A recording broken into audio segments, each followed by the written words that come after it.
What's up, you guys? Welcome to Beyond the Unknown. We're back. It's been a while, but we have a very, very special guest with us today, and I cannot wait to share these stories with you. Now, this is the start of Season 2, and this season I'm bringing along my brother, Daniel, and he'll be joining me for a lot of these incredible stories and adventures that we're going to be taking on in Season 2.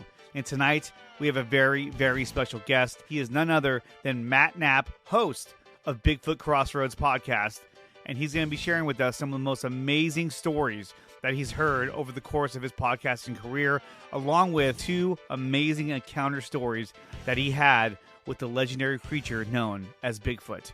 Some of us may be skeptics, others may be believers, but by the time this podcast is over, I think all of us will have a much different perspective on the creature known as Bigfoot. Guys, this is Beyond the Unknown.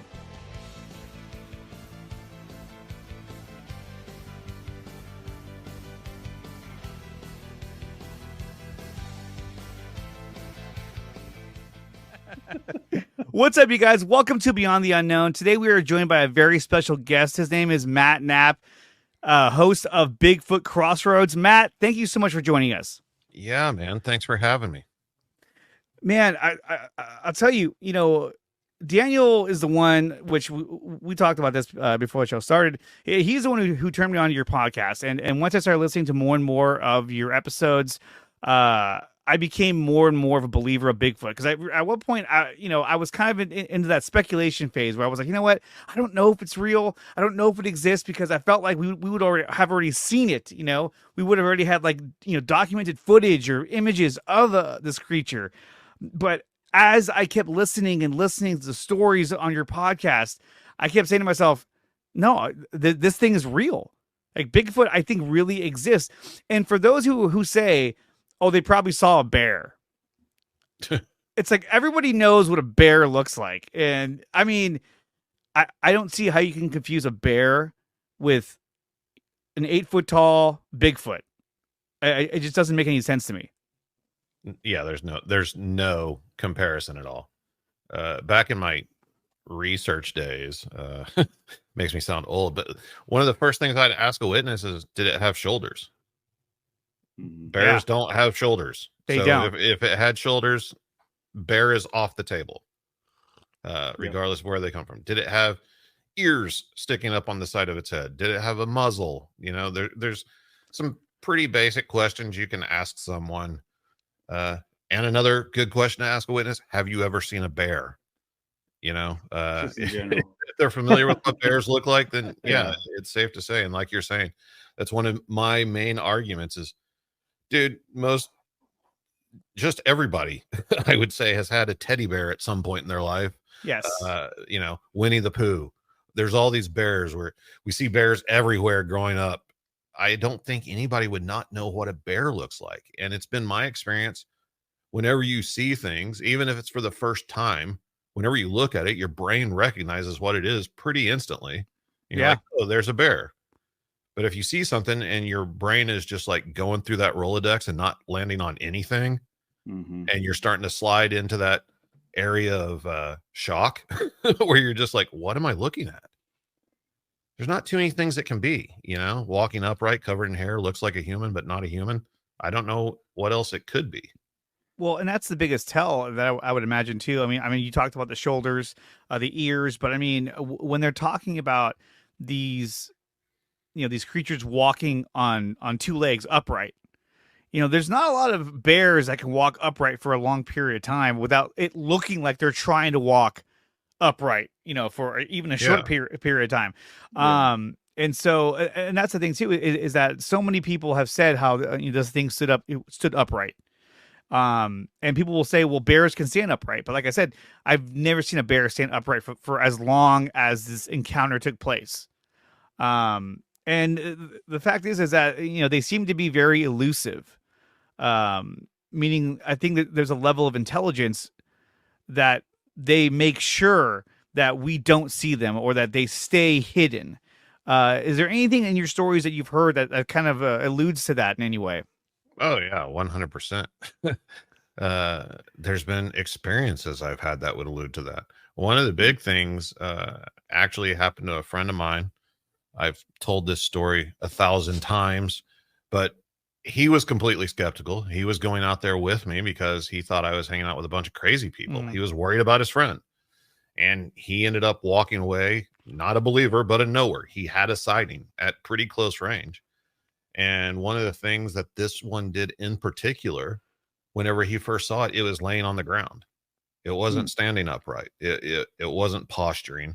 It was laying flat on its stomach. And that's something that myself and others have kind of talked about over the years, is a lot of people, whenever they look for them specifically, like say you have a Bigfoot researcher going out and looking, they'll look where they think they're going to be at. These things will drop down flat on the ground to hide. And another thing they'll do is they'll stand perfectly still, and you'll just walk right past them and not even notice them, because you're not used to seeing something, 8 to 10 feet tall, the same color as, the tree bark and everything else around you. Yeah. There's also situations, I was just talking to somebody about this recently, how it seems that they'll use triangulation, they'll use distraction. They have what appears to be, and I know this sounds crazy because we're talking about Bigfoot, right? Yeah. We can't even prove the thing exists. So to say people know this for a fact, yeah, I get it. Right. But it seems like they'll use distraction techniques. One will be making all the noise, and then you'll notice that there's one not making noise behind you that's getting closer to you. It can be kind of spooky, for sure. I would say so, yeah.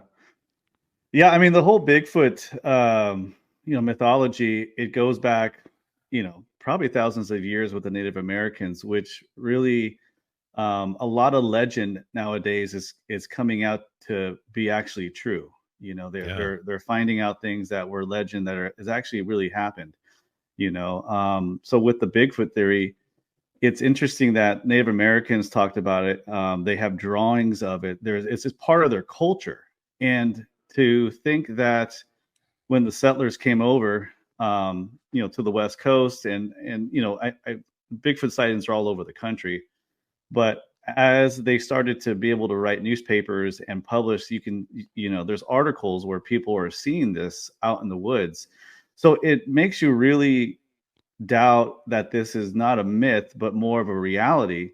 And what is it? What is a Sasquatch? Is it a hybrid? Is it Gigantopithecus? Is it maybe Gigantopithecus with some human DNA because it's been around humans for hundreds and thousands of years? Who knows? But what's your thoughts on Bigfoot and what kind of species it might be? I mean, that's the $1 million question, isn't it? That's a good question. Yeah. Not gonna lie, whenever I started out, I was definitely leaning towards this is an undiscovered primate. This is like a gorilla that has adapted to walk upright. There are some similarities between gorilla behavior and Bigfoot behavior on a very basic level. The more stories I heard, the more times I got out into the field, the more actual experiences I had, the more that slider started moving over towards human. These things are acting like people, especially whenever it came to intelligence and problem solving. The forward thinking, the self-awareness, things like that. Then now it's entered the mix, like, okay, well, we sure do hear a lot of stories about, some paranormal aspects to these things. Something more than just a flesh and blood creature. So is there something to that? I don't know. I like to say I can change my mind at any point whenever it comes to the topic of what these things are. Right now at this moment, I don't have any idea what they are. I know they're not an animal. I am firm in that belief at this point. I definitely think they are a type of person, more so than anything you can imagine. Definitely different than us, because I don't care how big of a human you are, you're not going to be able to twist a tree. That's not something that humans are capable of doing. You're not going to have the same physical abilities that these things have. Even just basic things like vocalizations, rule out just a basic human of any kind. So there's got to be something more to them. And I think a lot of stuff has entered the folklore of these creatures.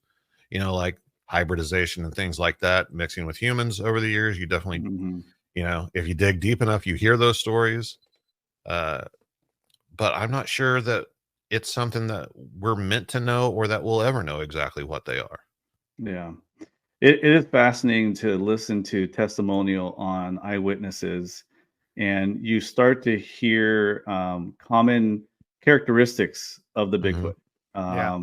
A lot of them you'll hear they have black eyes or very dark eyeballs, which kind of from what I've looked into, it's a sign that they see better at night. Hmm.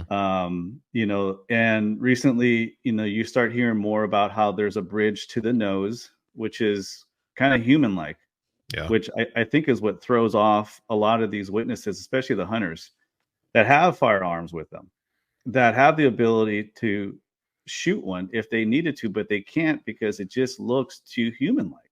Yeah. And it is just like those are the kind of like interesting things that I hear on your podcast and other podcasts that I listen to that really kind of steer me towards this is not like an ape where you hear about the ape and you've seen apes where they have kind of a smashed nose and just different features. Hmm.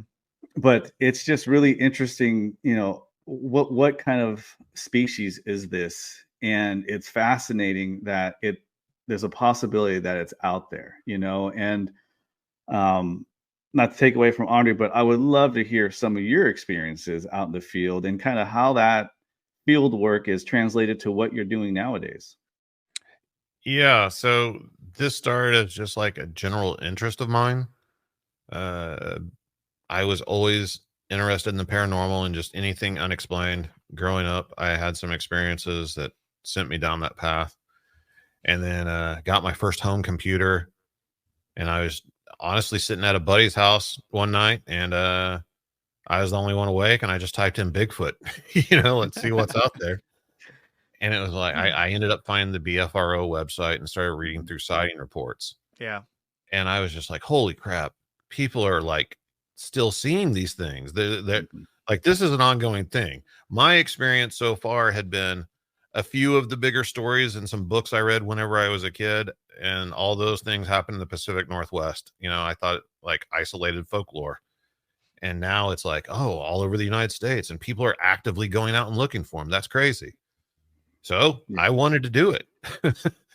And so I found some people that were doing it, and I befriended them online and got to know them a little bit, and they invited me out with them, and I started going out in the woods. And these people, they were a lot of people from rural areas in the South. Uh, Mm.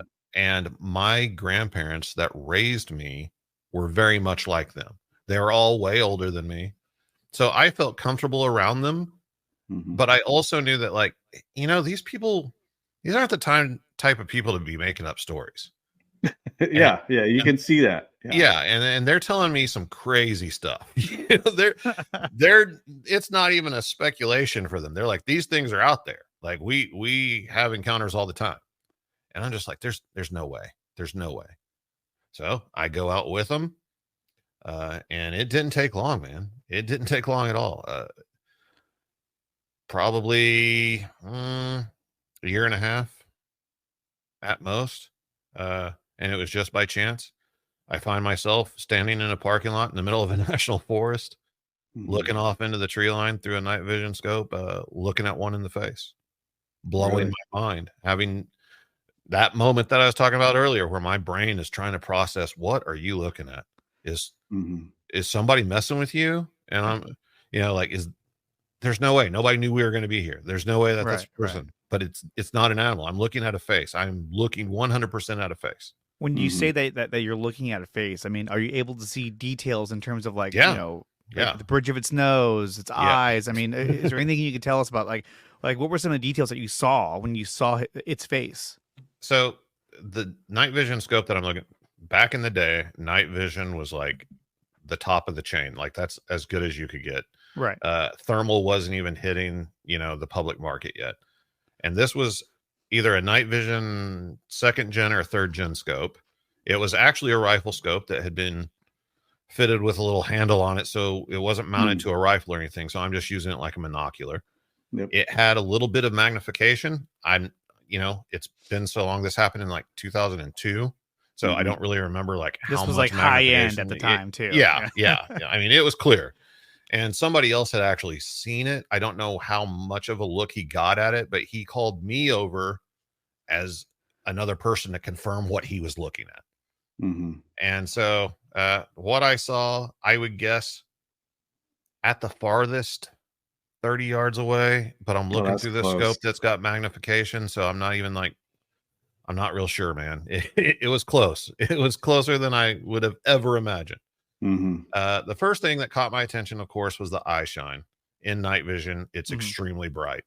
I can say that there were some, parking lot lights around the area, illuminating the area, but I had not noticed any eye shine without the scope. So I don't know. Maybe it would have been if I was really paying attention, but I didn't even know that I was going to see anything. So I wasn't looking.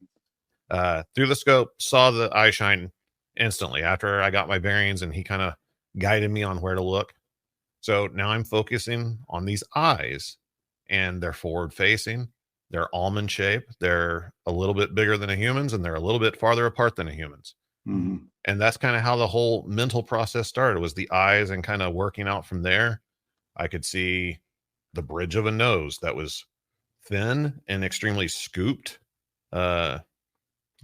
It was kind of scooped inward, and the eyes were set very deep, very, very deep. There was a brow ridge.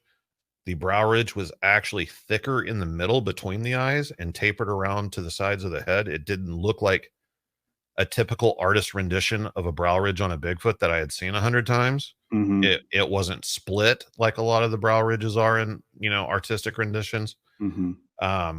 The cheekbones were set really high and were very pronounced. The jaw was very wide and muscular. The nose, the bridge came down, and then the nose kind of flared out and was slightly turned upward, but not to the extent of like a gorilla or like a chimpanzee or anything like that. Mhm. Like it Right. had nostrils for sure, but no like bulb on the end of the nose. Like it didn't have like a pronounced tip to the nose. Right. Okay, gotcha. A lot of artistic renderings, you also see a very, what I call kind of like a primate type mouth, that monkey mouth. This didn't have that. The lips were sitting right under the nose, just like a human, Mhm. very wide. The lips were relatively thin. The bottom lip was thicker than the top lip, and it looked like it had an underbite, like its jaw protruded out farther than the upper lip. Interesting. Hair started at like where our eyebrows would be. The hair started there. There was no bare forehead.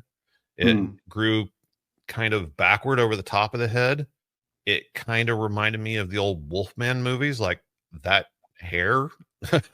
That's the only thing I've ever been able to compare it to. I didn't see any ears or anything. Facial hair pattern was very much like a human. If you grew your facial hair out, it was thinner on the face. It wasn't, directly around the eyes. It wasn't on the nose, but around the mouth and everything. It looked like the hair may have gotten longer, like in a beard.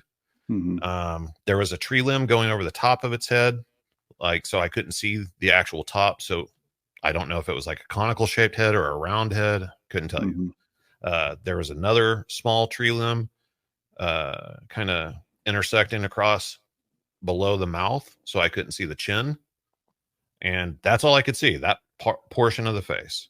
Mhm. And when you saw this creature, I mean, like, did he? Well, I call it a he, but I mean, did he make any movements or try and Nothing. hide, or was he just very still? Nothing. In my mind, I want to say it blinked a couple times, but that was it. And that may be a false memory. I'm not going to lie. Or could have been you blinking as well. It could have been. I don't. Maybe I was trembling. I don't Look, know, he's man. moving. No, he's not. You're blinking. I just tell you, man, I was tripping out. They're like, Matt, you're running. Where are you going? Yeah. And I'm following it. I make the joke, but like honestly, it seemed like I looked at him for like 28 hours. But it might have been like 30 seconds. I have no idea.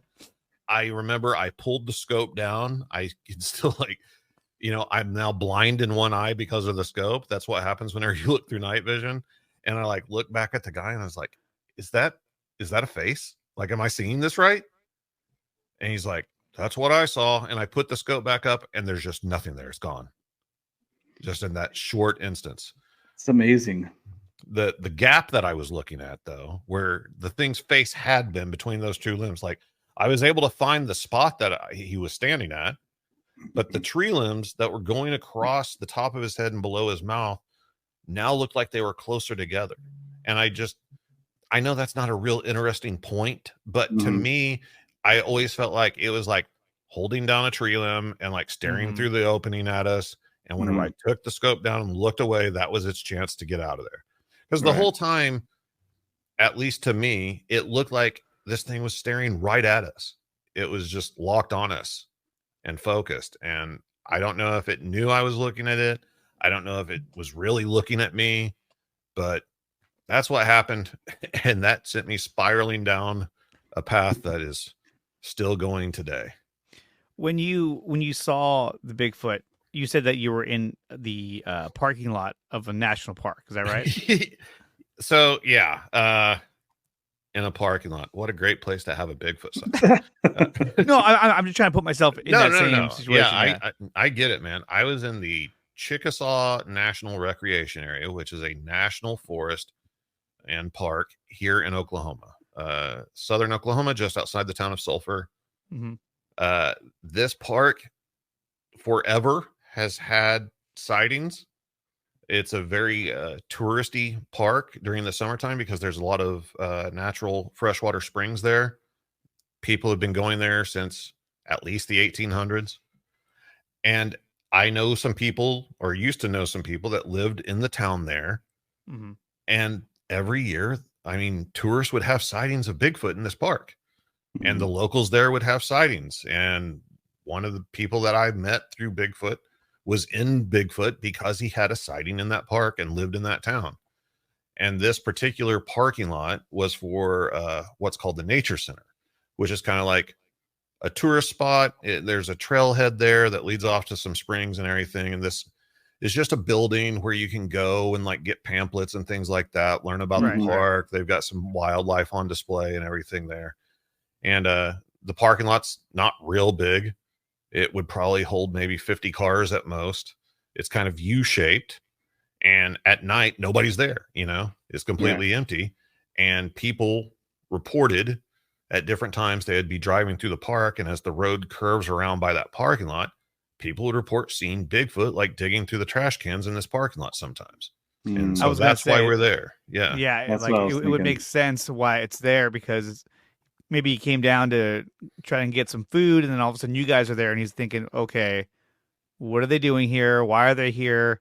Normally at this hour, nobody's here. Yeah, exactly. I think that's definitely what's going on. And I think maybe it hung around and decided to do a little people watching, and we just got lucky and happened to catch one. But I mean, in this situation, I mean, you said you guys got there, you got out, and then one of your friends spotted it and said, Matt, check this out. And then that's when you laid eyes on it. Yeah. What time of the evening was this, do you think? Do you remember? It was, I would say, between 10 and midnight, probably. Maybe a little earlier. Was there a good moon out that night? There was. It was pretty clear. There was definitely some moonlight. I don't remember. I think it might have been a full moon, or maybe not. I honestly, I just remember the moon was really bright. It was a really bright, clear night. It was in September. And so like there wasn't a lot of foliage on the trees, but there was still some left, especially in the undergrowth of the forest. And I remember specifically that night seeing like, the moonlight shining through the tree limbs and everything. Wow. Which I think the moonlight aids to vision just in general, even if you didn't have a scope with you. You can walk, as long as your eyes acclimate to the current light conditions, you can see pretty good for the most part until you get thick in the woods. And then that's where things get a little more difficult, which I think ties into why the Bigfoot was there and how he can see you guys probably from the 30 yards away without really having to stress a whole lot, because that moonlight is probably picking up and making you guys much more brighter than what you really are. Yeah, That's and you kind of know why what I it's asked. like, I'm sure, like, being in your house with the lights turned off at night and there's like a light outside and you being Yeah. able to see outside really easy. I'm sure it was very similar to that situation where you have this illuminated clearing of the parking lot and he's Mhm. within the tree line in the shadows looking out at us. I'm sure he had a great vantage point. Oh yeah. Well, the other thing too is that, along with it being elusive as it is, but they seem to be able to, for the most part, traverse the forest and be extremely quiet about it. Yeah. Especially when they're around people, like they're able to kind of get out of sight and get out of there, making very minimal noise. There has been talk about Bigfoots that they do that, like a knocking noise, or that they make sounds in order to communicate with each other. Have you heard or witnessed anything like that to kind of give credence to that they do knocking noises and things of that nature? Yeah, I've heard knocks a few times, not very often, nowhere near as often as people portray it to be. Mhm. And there's a lot of, the woods make noises and sound travels really well at night. So just because you're in an area and you think that there's nobody around, that's not necessarily true. You could be hearing the banging coming from the other side of the woods at somebody's property or something you don't know. Yeah. So a lot goes into it before you can really say like, okay, those were definitely knocks. That Mhm. wasn't, a person. And there actually, and this does happen because I was witness to it. There was one night in that same park where we had done some knocks, trying to elicit a response, and we got a response Mhm. far off in the distance. And we knocked again. About 5 minutes passed, another response. This went on for probably 30 minutes to an hour. Uh, Mm. and each time there would be like a 5 minute gap or so, and the knocks got close. And eventually they were coming right on top of us. And it was another group of researchers responding to what they thought was a big. Oh, wow, Yeah. that's So, crazy. like, how people, skeptics will often say, well, like, it's probably just Bigfooters like knocking back and forth. It does happen. I It will does. Okay. 100% admit that All it does right. happen. And But all of I a will sudden, also say that, you like, guys are like, hey, sometimes, they have a flashlight. What's going? Oh, wait yeah, a minute. these Bigfoot have a flashlight. We're screwed, man. Are those rifles? There's more of them. Oh, Yeah. wait a minute. It's Yeah. you. Never mind. Oh, Yeah. So that's Wow. that funny wasn't, though. that's not a highlight of my Bigfooting career, but, it's worth mentioning. It does happen. Yeah. You After can't that, just, you guys are like, all right, we're going home. yeah, yeah. Let's get You back can't tomorrow just night. go out there and be like, oh, this is Bigfoot, which you do. Right. Like, it's okay. Like, here's, I call it the cool down period. When you're in the woods, it's all Bigfoot, man. Of course it is. Yeah. But then you go home and you're back safe and sound and you're out of the woods and you wait a few days and then you review everything and think about everything. You're like, okay, well, maybe it wasn't a Bigfoot, but sometimes, yeah, there's no doubt.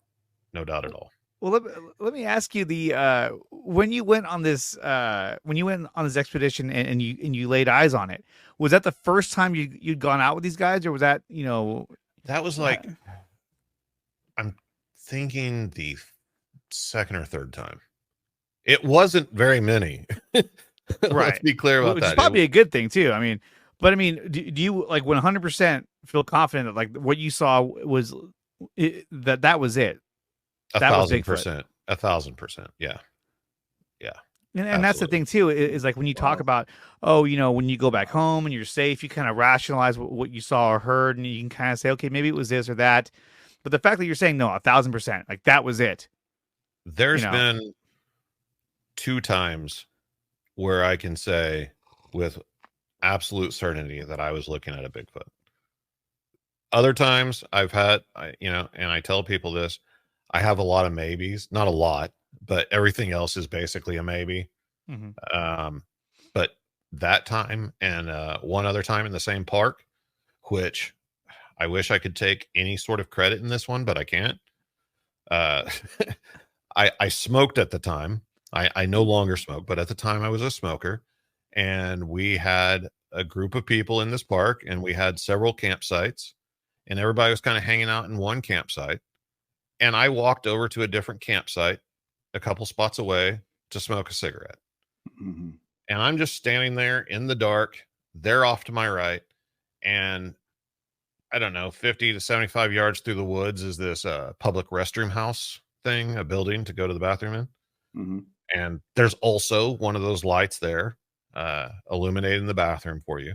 And there's a couple trails going from each campsite that lead to this bathroom. And I'm just standing there staring off into the woods, just staring off into space.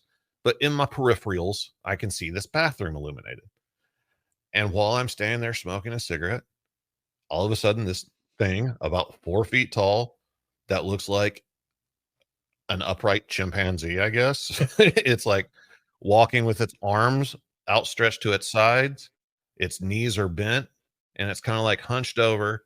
And it appears to me, this all happened very quickly. I saw it step out of the brush and I turn and look at it. And I see it takes a couple steps, and as it's stepping, it looks like its head is kind of angled up, and it looks like it's looking at like the bugs and stuff flying around that light and like hitting the side of the building.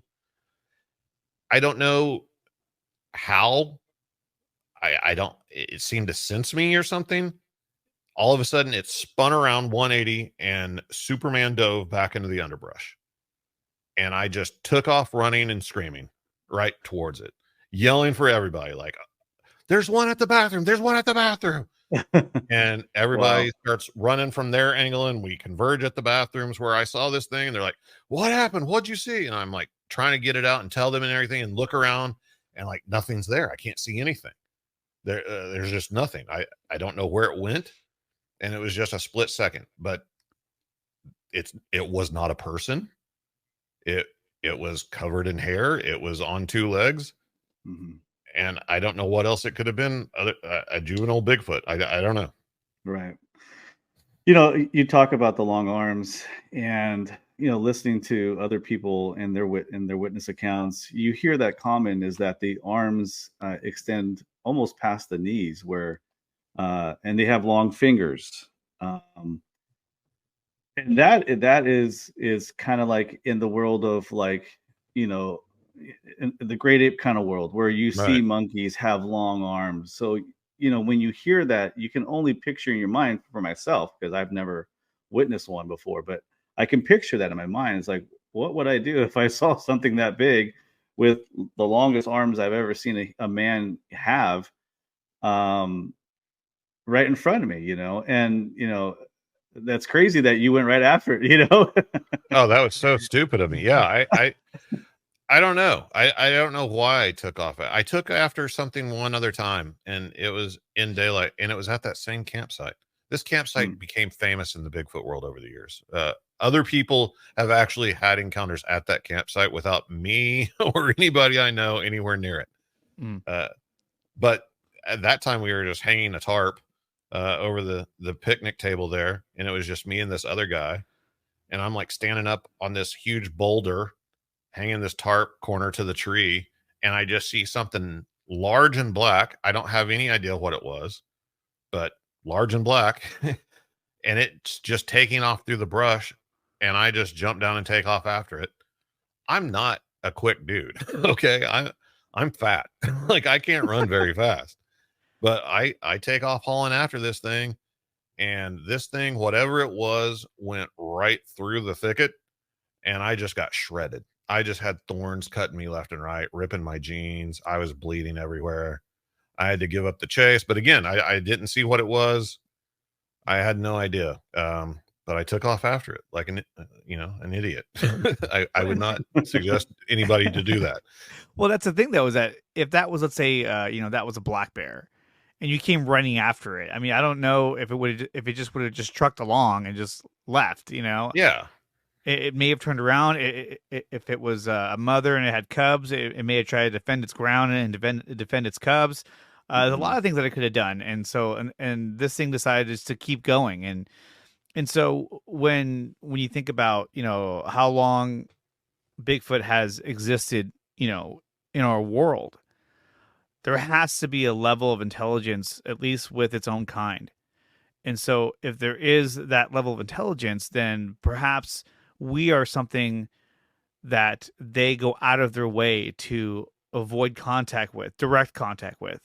sort of like, if you see a human, run the other way. If they come towards you, run. Don't let them get too close to you. Because it seems as if like every time anyone tries to get near it or see it, they eventually just take off into the dense brush, and then as humans we're unable to follow. Right. I mean, Um, just think about the history of North America for a second, though. Let's just assume that these things have been here longer than we have.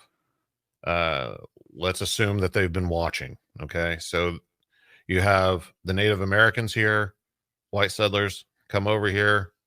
What happens to the Native Americans? Not a good story. Doesn't end well for them. The Civil War. Think about some of the events that they could have quietly observed over time, seeing happen. I mean, that would definitely be enough to persuade a higher intelligent creature to be like, we don't want to get anywhere near them. Mm-hmm. That equals death. There's nothing good coming from it. So I think it's just a situation. People need other people, but they don't need us. Yeah, they don't need us at all. Yeah, and you like animals in general, like mountain lions, they try to avoid humans. Bears, for the most part, try to avoid humans. You can scare a grizzly bear away by just yelling at it, if you're lucky. Yeah. And it's just interesting how this creature is able to do it as if it's part of their culture, it's part of their tradition that they pass down to each generation. And it's a common thing that they do, which, and I've heard the Sierra sounds, right?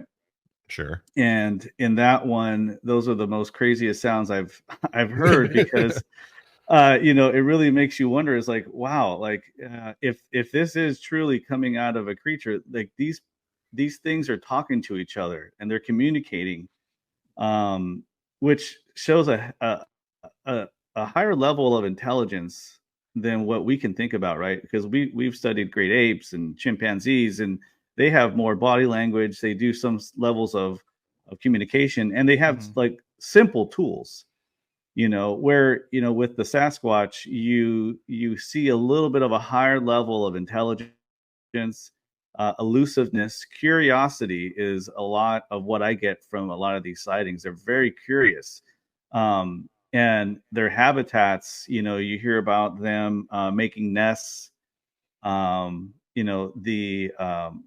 all the tree formations that are supposedly made by them, as like symbols that this is this is my territory, or this is the direction you go. That is something different. That is something very different than what you see with the current knowledge of animals that are around, the world at this point. So that really just adds fuel to the fire for me. Where like, boy, if this guy is here, which, talking to you, Matt, it is, and it's like, what can it be? And they have to be able to explain this to their younger somehow. There has to be some level of intelligence where they are able to do something. I mean, how did you learn the words that you know? Taught in school, yeah. I mean, obviously you grew up around your parents and siblings, family, friends, everything. Yes, everybody's talking the language and everything, but we go to school to learn sentence structure and different words and everything. That would be too much to put on our parents to do. I wouldn't want to have to do it. But yeah, that's something that, man, I've thought about that a lot. Because, for instance, the stick structures. Okay. It's a thing that we have no way of proving that they even make those things. What we can prove, or have a very solid argument for, is that these things are being made out in the woods by something. Somebody's doing it. But you see the same structures in Oklahoma and in Texas and in California. You see them all over the United States. So how does a Bigfoot in Arizona know how to make the same type of stick structure as one in New Hampshire. They have to be taught. Mm-hmm. They're teaching, communicating with speech, talking. You know, whenever you talk about other primates, you're talking about vocalizations based on emotional responses to things, whether that emotion's positive or negative. They're not having chats. You know, they're not forming ideas and just talking to one another. I have heard one time 2 individuals talking out in the woods. I don't know that it was Bigfoot. I just know that something that sounded like deep voiced males, whatever it was communicating in some language that I did not recognize. I have no idea what it was. Right. You've got the Sierra Sounds. You've got other people who are going out actively looking for Bigfoot, who are also hearing at different times a language being spoken of some kind. You have stories of something mimicking us. You know, you have situations where if, you know, you live out in the woods somewhere in your cabin and you've got a cat named Benny and every night you go out on your porch and you call Benny, Benny, Benny, Benny. Sometimes something in the woods starts saying Benny, just like you say it. I don't have an explanation for that. It's all speculation that it's Bigfoot. But if it is Bigfoot, if any one of those things is actually Bigfoot doing it, that means they're at a social structure level way higher than we ever anticipated or would ever speculate about them being. Especially like if we compare them to humans, there's a whole lot of things that happened in the human race before we got to speech. You know, we were building fires, for instance. Right. We were doing a lot of things before we got to that level. So if Bigfoot is at that level, then I would speculate that they skipped over the fire part because they didn't need it for whatever reason. Physically, it doesn't seem like they require fire for the same reasons that we do. But they're way smarter. They're off the chart smart. Well, and that's the thing too, is that when you talk about like building fires, you know, like why wouldn't they build a fire to stay warm or to cook their food or do things like that? And it could also be the fact that over their existence, building a fire attracts humans. Yeah. And so it's like, hey, we don't build a fire because it just brings danger towards us. What I'm going to do real quick is I'm going to bring up the Sierra Sounds and just want to kind of play it for everyone at home to hear it, to kind of get an idea of what we're talking about here. So let me go ahead and play this, just a little bit of it. Yeah.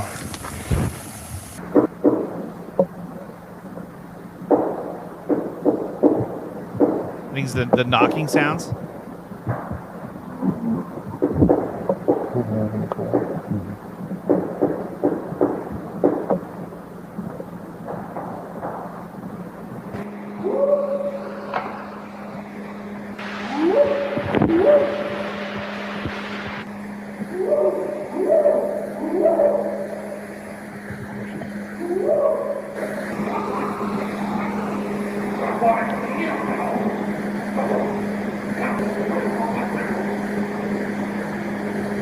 Which one's like this?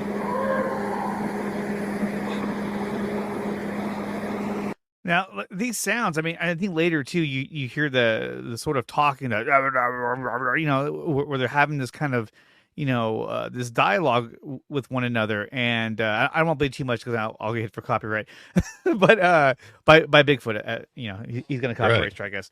But you would imagine that a creature that has existed for this long is going to develop its own version of language that they use to communicate with one another. I mean, we see it in the wild now. Gorillas, chimpanzees, you know, they have their own way of communicating, either with sound or body language. Who's not to say that these creatures have figured out a way to actually talk to one another in their own language? I mean, we see kids these days, like twins, develop their own language with one another that only they can understand, and they're just children when they develop this kind of secret language. So who's to say that Bigfoot and its species is not able to do the same thing at this point? And who's to say that there's not known animals that are already doing it that we just haven't translated it? You know, especially like dolphins, for instance. Mhm. Dolphins could be talking. I'm pretty sure they are talking, and we just don't know their language. We don't have the ability to translate. This could be a very similar situation where these things are, have developed a language, and it's just, human ego getting in the way from us being able to explore it. Yeah. What's and interesting also, real quick, Andre, is that even though this creature has the ability and the mental concentration to say, okay, that's a human, I'm going to just stand still and not move, and it probably won't see me. But it also has, the ability to throw rocks to intimidate, human beings as they walk by, getting too close to their territory. But then you see these tree structures, or you see the areas where they make their beds, which puts it more into like the animal world. The whoop whoop, like that is very like it sounds like a monkey or something like that. Some kind of like chimpanzee. So that turns it back into the animal world, where it's not as much looking like you would think, not like a human being, but more of like this is a wild animal out here doing these things. But it has the ability to do beds. It creates beds. It creates these wood structures, possibly as a way of communicating and a way of resting at night. So it is very interesting, when you listen to those sounds and try to put it together, and listening to testimonial on eyewitnesses like yourself, Matt, of just putting all these different pieces of information together to try to conceptually gather, like, what does this thing look like, and listening to what you're telling me and other people. It's just really fascinating, really fascinating stuff. There's a documentary called A Flash of Beauty, and it's on YouTube, and they interviewed a gentleman by the name of Daryl Wilson, and he had an interesting encounter. He was diagnosed with cancer, was told he only had 6 months to live, decided him and his wife were going to go see his son up in Alaska. They go out to Alaska. He has a boat. They go on the river, go for a ride, drop off the kids and the wives on shore to get lunch for the kids. And he asked his son, "Hey, let's go upriver just a little bit. I just want to see if I can catch a steelhead." And the son sees a creature up on the hillside. And the son's like, "What is that, Dad?" And Daryl Wilson looks up. He goes, "Oh, that's a grizzly, son." And he's like, "I don't know what that is." So he breaks out, some binoculars, and they're looking at this. And the guy Daryl Wilson gets a really good look at it, and through his describing of how the Bigfoot looked, it matches so much on what you're talking about and what a lot of people talk about as well. And one interesting thing that I want to tie back to your friend's encounter, where the Bigfoot was laying on the ground. Yeah. He said that when they were looking up on the hillside, that he saw the Sasquatch put his hands up, and then he laid down into the grass. And he said that once he did that, he could not see him anymore. It's wow. almost like it was a Wow. form of hiding that they do, is just lay down in shrubs or bushes or grass, and it was gone. And it eventually stood up, and it walked up the hill and left their view. But it was a very interesting story, and very well talked about, so you can really get the vision of it, and that's what people like myself are looking for, trying to get the vision of it, and not trying to watch it on Discovery. Right. I want to hear more about these kind of things from the folks on YouTube that are, or Spotify or whatever podcast you're listening to, is real testimonial from people that really don't have anything to gain. I mean, we're here talking about something that, Matt, you've seen, and it's just really fascinating how a lot of these things correlate to sightings. I mean, speaking on what you just said, there was an incident that happened to me, and this is one of those maybes that I was talking about. Me and my research partner Same forest. Okay.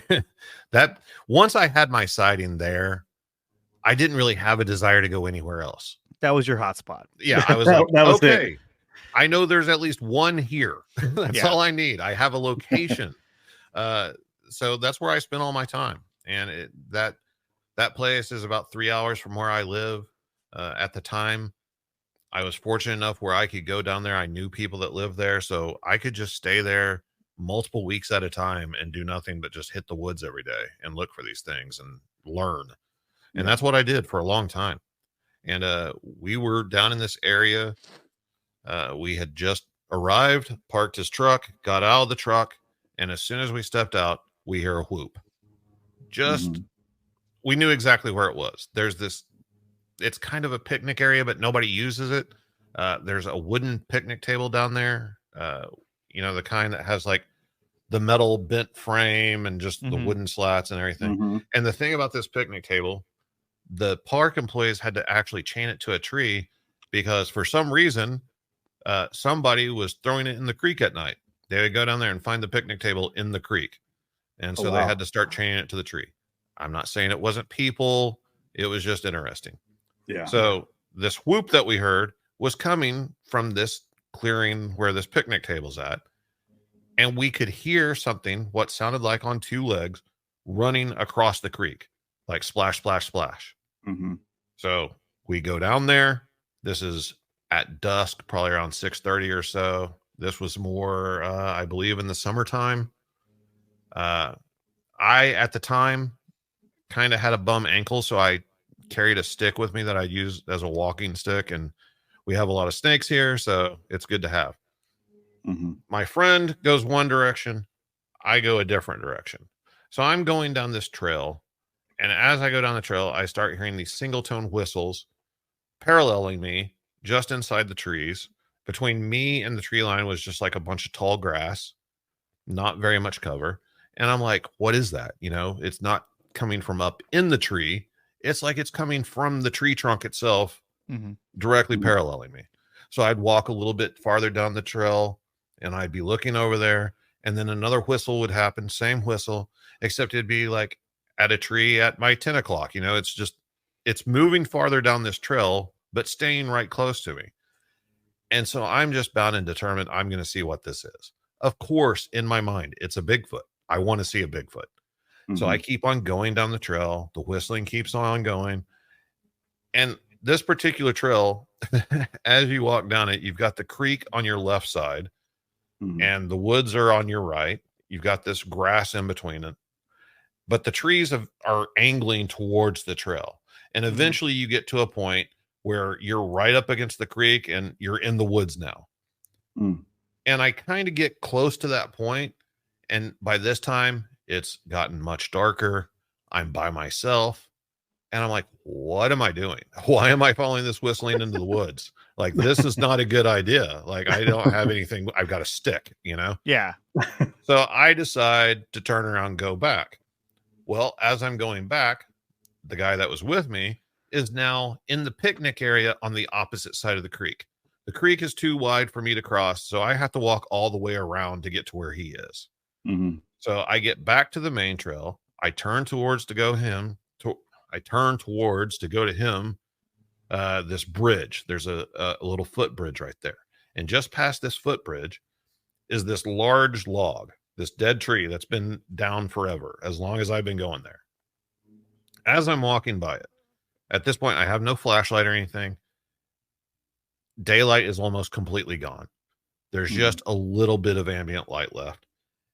And on the back side of this log is a bunch of dead grass kind of piled up across the back of it and slightly overlapping the log. And something about it just caught my attention. I don't know why, but I just stopped for a moment. I'm looking at it and I'm thinking about poking the grass with that stick that I had. Because, like, I don't know why. I have no clue why to this day, but just something about it was a little off. And I'm like, okay, kind of got a little spooked. Let's get back over to the other guy. So I go on, meet up with him, and I'm like talking to him and I'm telling him about the whistling, and going down the trail and realizing that was a bad idea. And he's like, well, let's walk down there together and see if the whistling starts again. So he's like, let's go back. Let's go back there. Okay, yeah, let's go. That's how he was. He's like, this time you bring a stick too. All right, let's go. Can't you see I have a walking stick, bro? Why do you want to go back right now? What are you doing? You don't have a stick. He's like, make sure you have a stick. You got one? Okay, no, let's go. Yeah. So we're set. So we're walking back towards the bridge, and we get to that log, and I just freeze. On the backside of that log is nothing. There is no dead grass. It's just space and ground. There's nothing there at all. I don't know, man. I think that was a Bigfoot laying up against that log. I don't think that was dead grass. I think that was hair that I was looking at, and it was just too dark for me to distinguish the difference. And I almost poked a Bigfoot with a stick. And if I had done that, I would have died of a heart attack if it didn't kill me. Like, I don't know what I would have done if one jumped up, but that kind of goes back to, like I was saying, what you were saying about it laid down and disappeared in the grass. Yeah. I think their camouflage with their hair and everything is just remarkable. I mean, he knew to do that. Like, yeah, he or she knew, oh, he's getting close. Let me lay here and blend in with my environment. And it really worked. Yeah. It just kind of goes back to what, and I think it's probably instinctual, where it's part of their instincts is to do this. It makes sense as well, as part of maybe some kind of teaching that they do with their young. But a lot of this sounds like this is more of an instincts, kind of thing. Like it's a natural thing for them to do. Like the tree structures, it's a natural thing for a Sasquatch to do. This is what they do. They make beds out of big leaves, and this is what they do. This instinctually, this is what they do and what they see the elders do. Out of all the Bigfoot stories that you've heard over the years, and I'm sure it's hundreds and hundreds with your podcasts and people you talk to, have you ever seen any footage that stood out to you that like, wow, that is a great shot of a Bigfoot, other than the one, that everyone's seen, right? Yeah. There's a very controversial incident. There's this place in Paris, Texas, and there was an ongoing investigation there. The property owners believe that they had Bigfoot on their property. I knew the guys researching the property. I knew the property owners. I went down there and stayed on 2 separate occasions on the property in the owner's home. They welcomed me into their home. There was some stuff going on there that was definitely a little tomfoolery. There were some other individuals involved that kind of had ulterior motives and were in it for the wrong reasons. And I 100% believe did manufacture a few things, which tarnished everything from a researcher standpoint, Yeah, because why would you want to do that? Like, why would you want to, what do you stand to gain from that? I mean, speaking frankly, there was the owners of the property, and then there was this guy that lived down the road from them, and he was just a complete jackass. And in the beginning, he was allowed access to the property. He was allowed to set up his own cameras on the property. And I like I said, I believe some things were manufactured. However, there were some videos. Basically what they were doing, they had game cameras and stuff, but on this particular property, they set up security cameras connected to a VCR, and they were just recording all the time. And they would have, these these tapes that they'd have to review, like 18 hours of footage to review.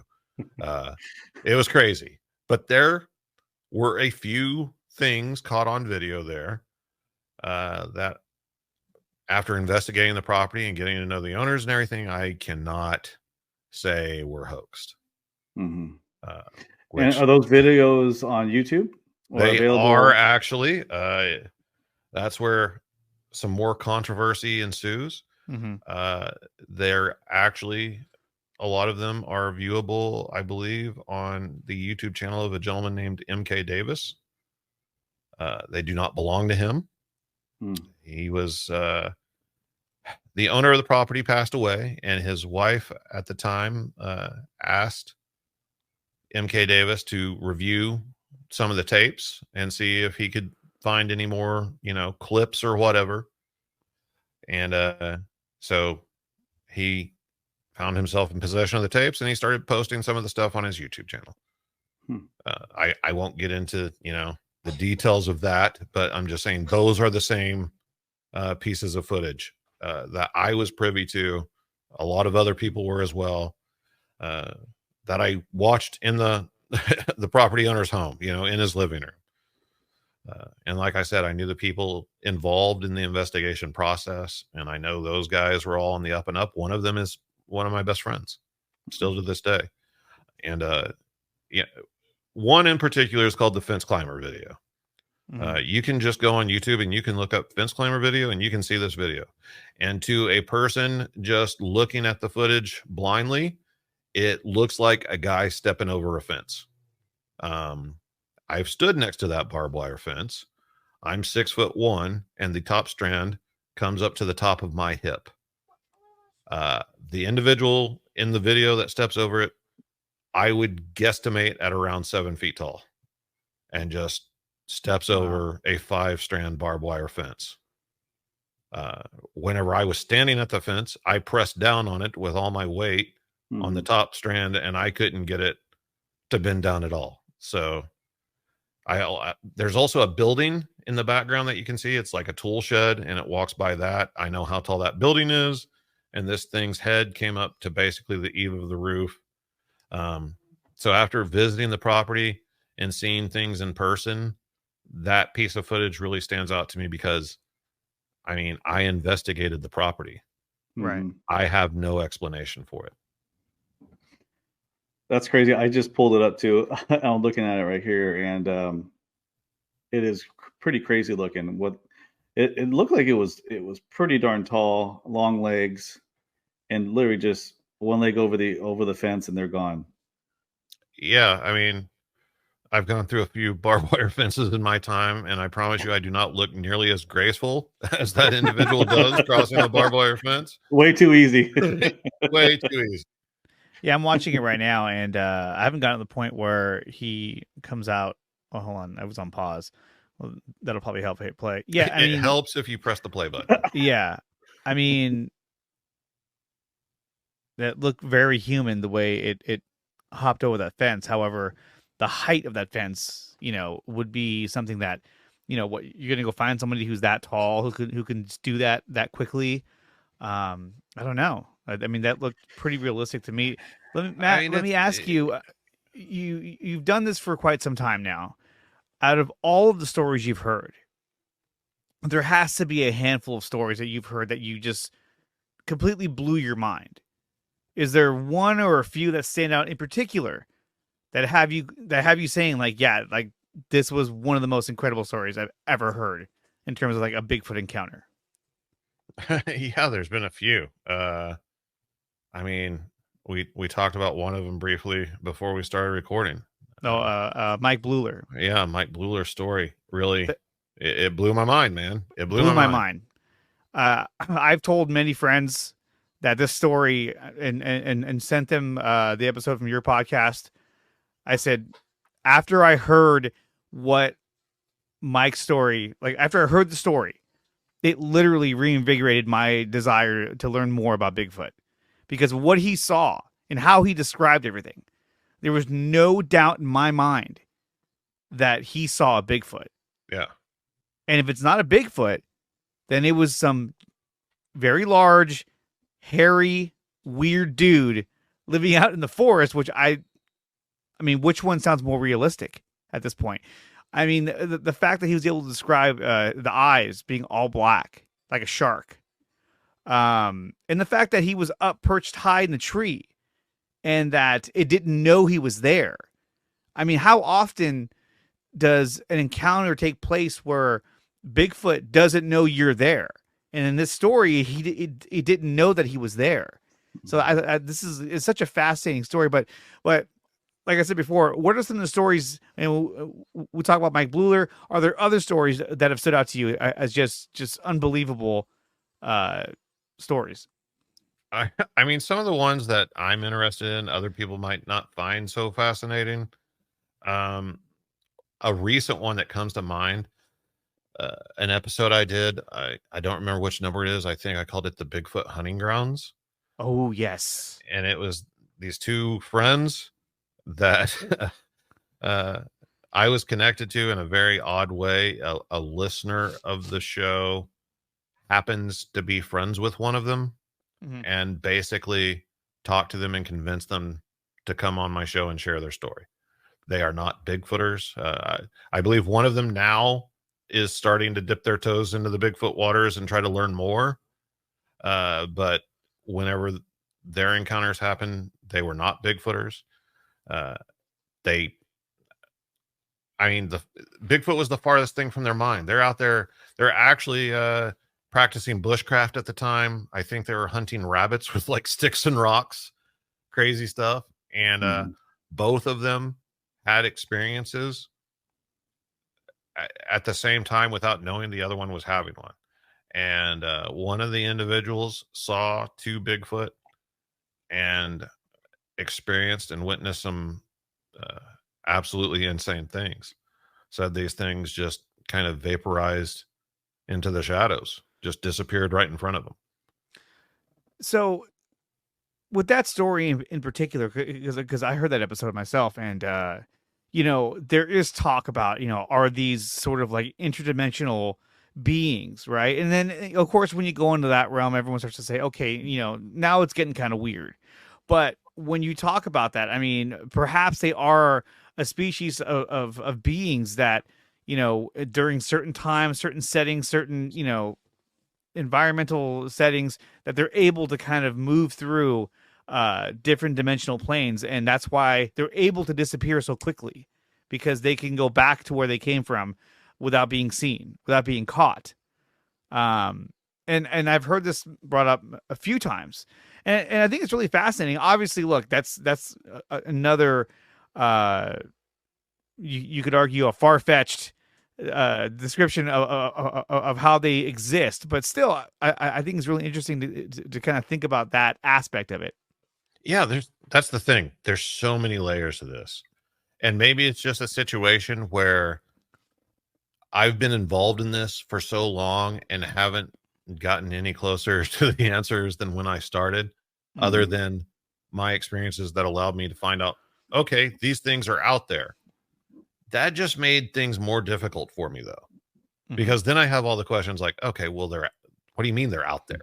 What do you mean they're real? Why don't we have them on video? Why aren't they recognized? How do they stay hidden? How do they do the things that they do? I've never gotten any of those answers. Paranormal stuff, I'm telling you, man, what I saw looked like a cross between an animal and a human. But that's not paranormal. No. Having 2 arms and 2 legs and 5 fingers and 5 toes and fingernails and teeth and a nose and 2 eyes, that's all normal biological stuff, just like everything else on this planet that breathes air, So how can that possibly shapeshift into a tree stump, or, step through a portal, or turn itself invisible, or mind speak, or any of the things, all the paranormal stories you hear. And I was solidly flesh and blood for a long time. But then it was, as ridiculous as it sounds, like I told you in the beginning, I grew up experiencing paranormal events in my own home. I experienced things whenever I was young. I experienced things all my life that I have no explanation for, that scientifically have no explanation. And anybody with a logic and scientific based train of thought would be like, that's impossible. That couldn't happen. Yet I knew it happened. I know what I observed. I also know that I can't prove it to anybody. All I can do is share my experience. So why am I shutting the door on people telling these stories and these experiences where they're experiencing something with Bigfoot that I didn't experience? I wasn't there. And they're telling me something that, like, to me, doesn't make any sense. That doesn't mean it's not true. I wasn't there. I don't know. And I believe that those people have a voice. And like the Bigfoot hunting grounds episode, I talked extensively to those people off air. They're not lying. There's no way. You cannot convince me that either one of them manufactured that story. That guy is telling the truth. She didn't really see anything. They stayed kind of in the cover of the brush and everything with her.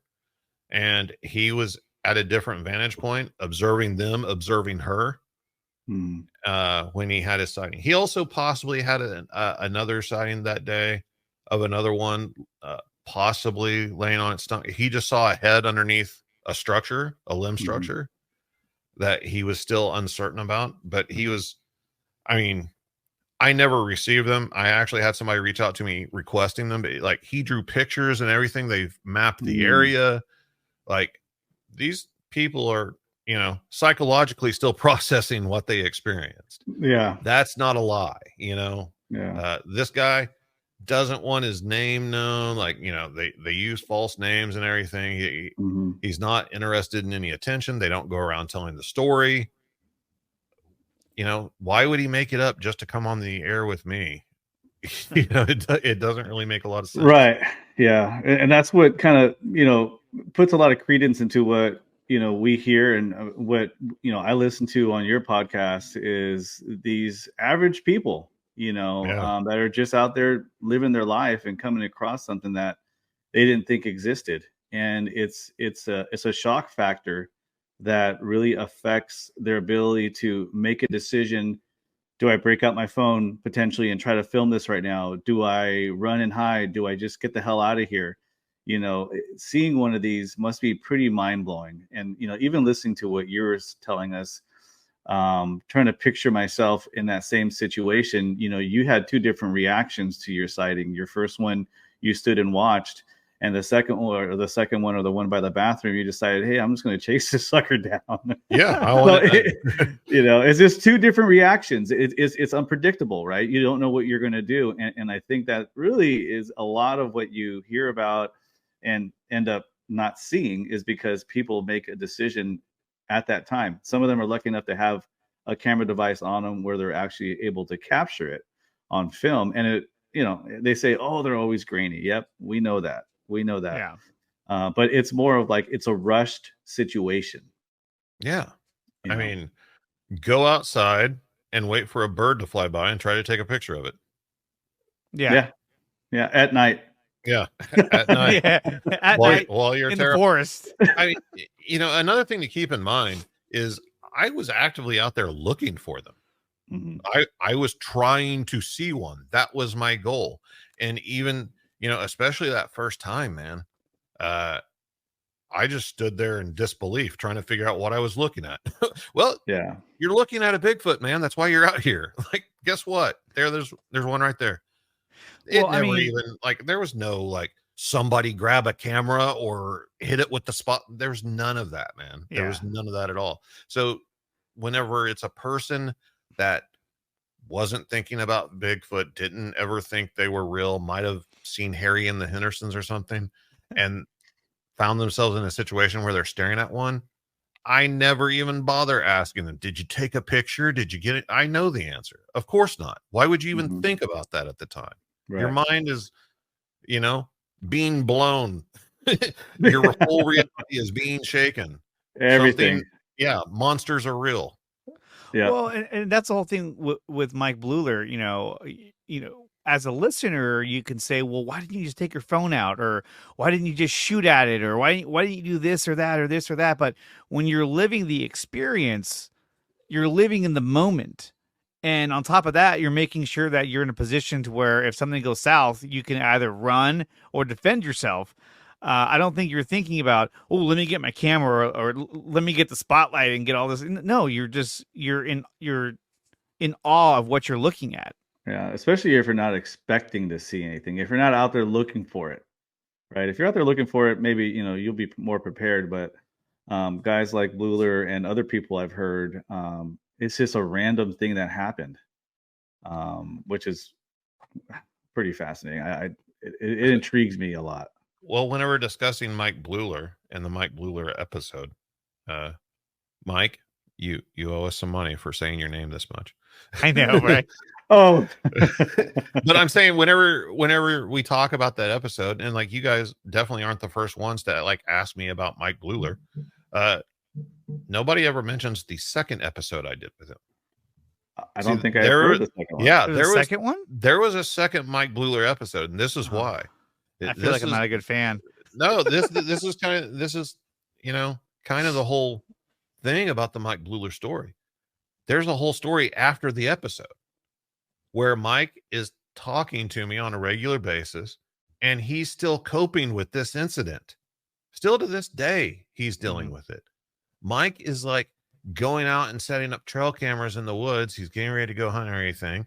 And he's like sending me messages about, I've got something on my camera. I want you to take a look at it. I've showed it to other people. They think I'm crazy. He's under duress. And he sends me a photo that he believes was like the shoulder of a juvenile behind a tree. I think it was a squirrel out of, and you're just seeing part of the squirrel's body.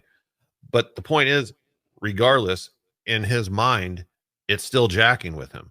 It's still scaring him. He's still having that psychological effect. The second time I interviewed him was because he came home and said, I heard something out in the woods. I heard some grunts and I started shooting.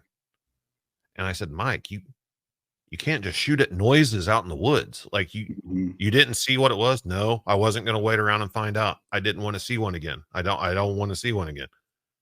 So I had him on again to talk about his experience the second time and point out like, hey man, you can't be shooting at noises. You got to get a hold of this, man. And now I think he's doing his own podcast, and I hope that process is helping him. I really do. Yeah, but that's great. If he, it just shows you that how psychologically it affected him and how it's still an ongoing process. And it's not just a single story. It's a person's life that you're talking about. It's them sharing this with their friends and family and getting laughed at, or, eyes being rolled at them and, you're crazy or whatever. There's a lot of layers to these things. So whenever somebody's brave enough to put their neck out there and come on a show and talk about it, that says a lot to me, man. And that's why I provide a platform for anybody willing to share their story, regardless of whether I believe them or not. It's not important. No, that's great. It's interesting too, because, we were trying really hard, and we actually, I was able to make contact with Mike, and we're going to work out a time for him to come on the show. But yeah, he did, express to me that it has caused him a lot of PTSD, and it helps to talk about it. And that's what he said, when I get to tell my story, it's very therapeutic, but it did have a lasting effect, on him. Because, think about it. You're in a situation where you're up in a tree and it's staring at you. And so now you're in a position of, do I defend myself? Do I hope it goes away? The amount of fear that you're having to deal with is astronomical. Imagine being up in a tree. You're like, what do I do? It's going to get dark soon. I think it's fear and just disbelief. Yeah. And that's what you hear from a lot of people with the encounters. They just couldn't believe what they're seeing. Kind of getting back to the vocals, a couple stories I've seen throughout my travels of the internet, you hear that Bigfoots react a little bit differently when they know that there's women around, and they make a sound that sounds like a crying baby.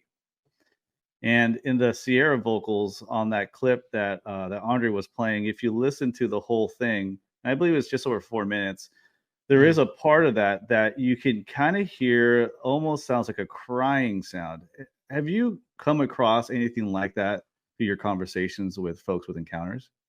Yeah, I talked to a guy down in Texas that was on a Bigfoot expedition where the story that he told me was they heard the sound of a baby crying and they went towards it. This is a group of armed men out in the woods looking exclusively for Bigfoot, and that the sound led them to kind of a clearing area that had some brush in the middle, maybe a tree or something.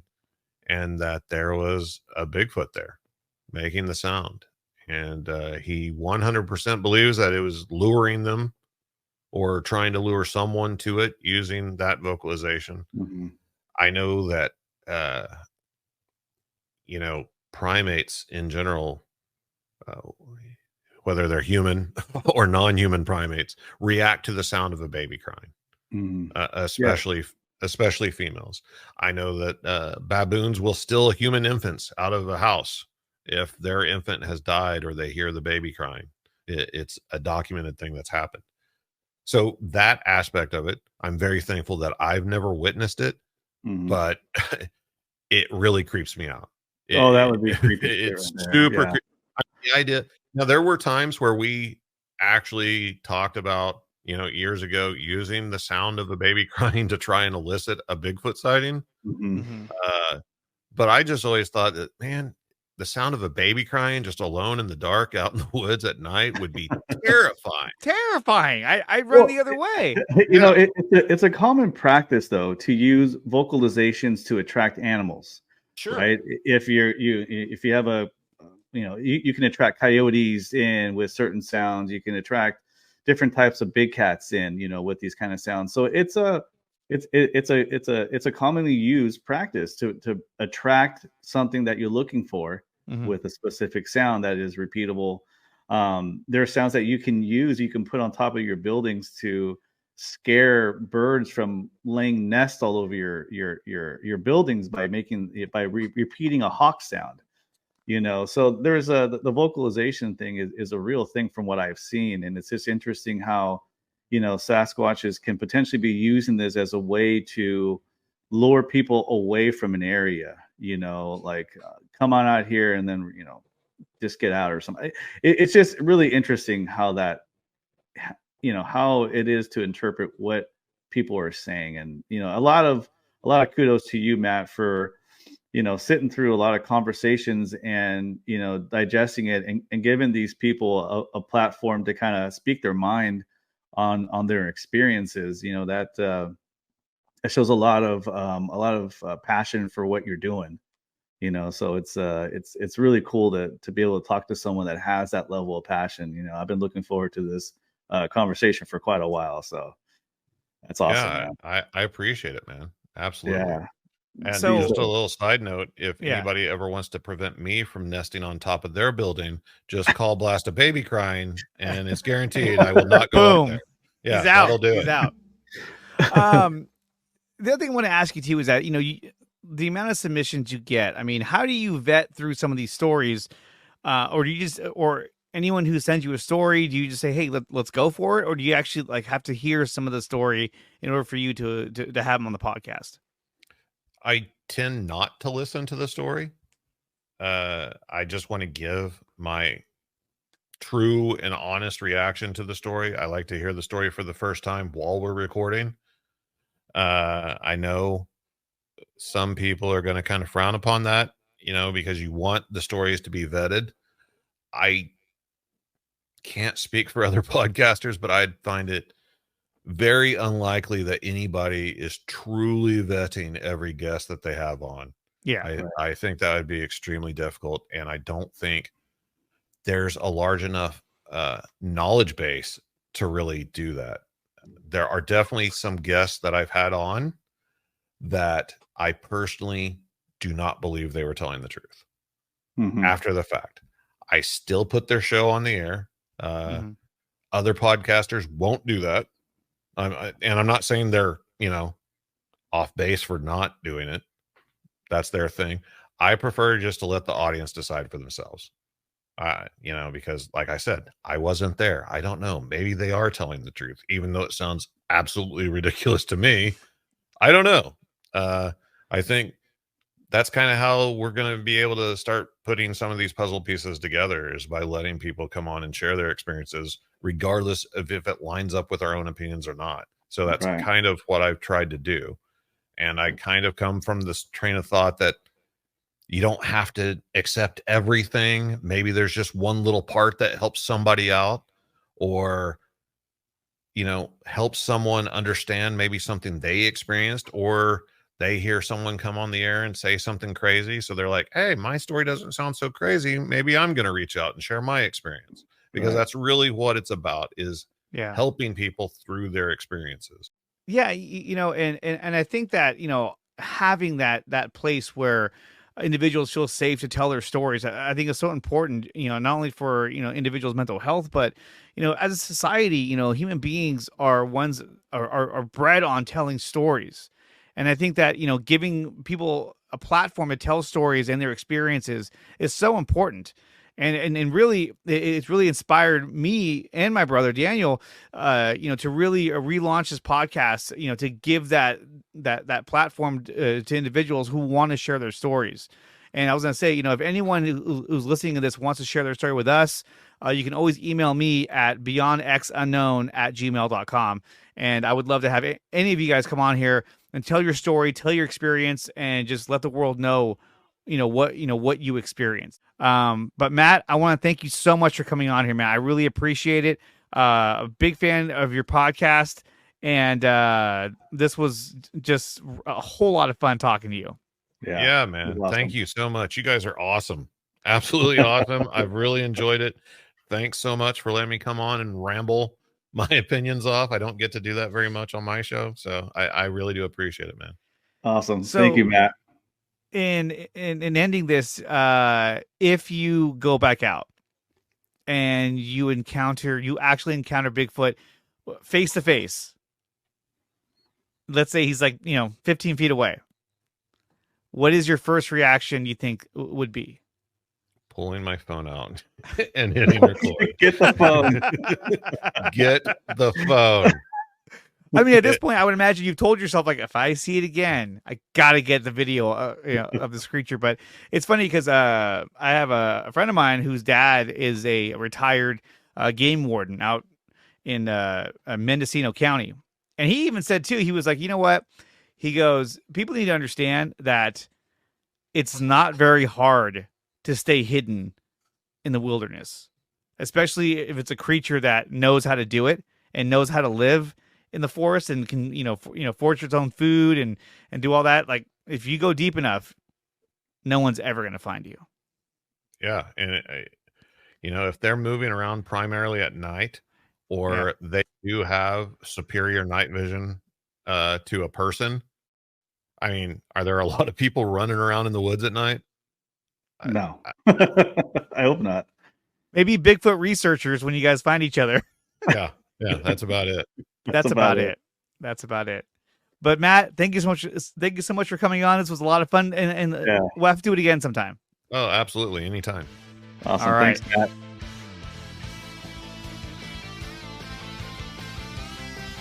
If you have a story that you would like to share with us on our podcast, please reach out to us at beyondxunknown@gmail.com. Paranormal, unexplained, UFO, or Bigfoot, reach out to us and share your story.